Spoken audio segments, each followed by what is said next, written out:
Assalamualaikum warahmatullahi wabarakatuh. Saya di sini akan membuat video untuk diajukan untuk membuat tugas dari Miss April, yaitu tentang tips mengerjakan tes TOEFL. Yang pertama, cons answer with synonym. Pilih jawaban dengan sinonim. First, as you listen to the last line of the dialogue, focus on keywords in that line. 2. If you see any synonym for keywords in a particular answer, then you have probably found the correct answer. Yang dimaksud ya, nomor 1 itu, saat Anda menekan baris terakhir dialog, fokuslah pada kata-kata kunci di baris itu. Perhatikan pada PPT-nya juga ya. Yang kedua, jika Anda melihat sinonim untuk kata kunci dan jawaban tertentu, Anda mungkin telah menentukan jawaban yang benar. Selanjutnya, recognize the organization of ideas, yaitu mencari ide pokok yang dimaksud. Yang pertama, read the first of the last line of each paragraph. 2. Determine the type of paragraph is a deductive, inductive, or mixed type. Eliminate answers close choice that are too general, too specific, or not related to the topic of reading. Do not be the long reading the passages. Yang dimaksud yang pertama, bacalah baris pertama atau terakhir setiap paragraf. Yang kedua, tentukan jenis paragraf.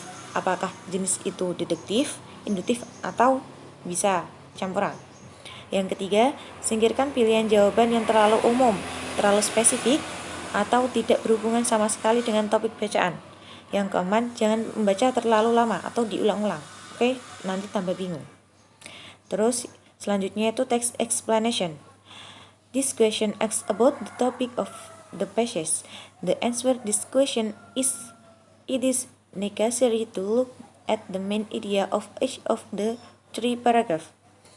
Pertanyaan text explanation biasanya menanyakan tentang topik bagian tertentu. Untuk menjawab pertanyaan ini perlu melihat ide utama dari masing-masing 3 paragraf.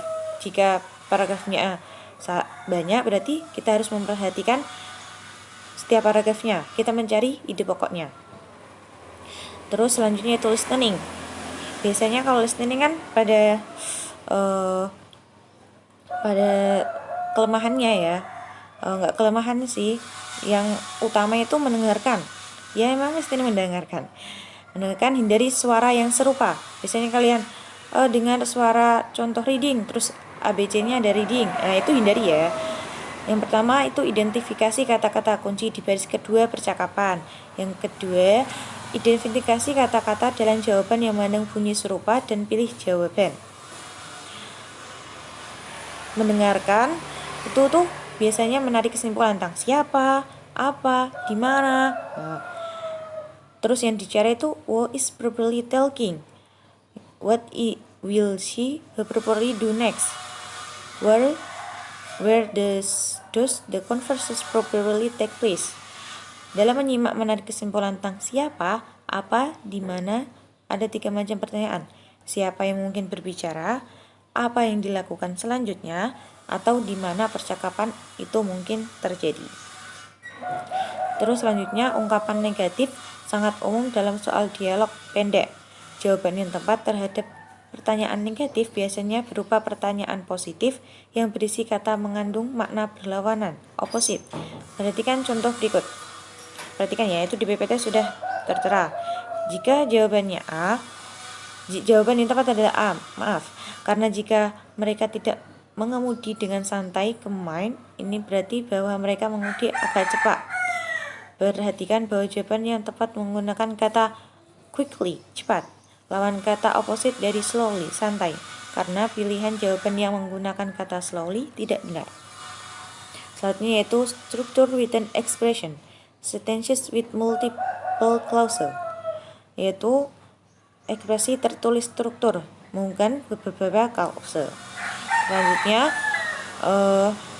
tense with different subject and verbs berhubungan dengan kata tanya seperti what, when, where, why, and how. Kata-kata ini bisa memiliki dua fungsi yang sangat berbeda dalam sebuah kalimat.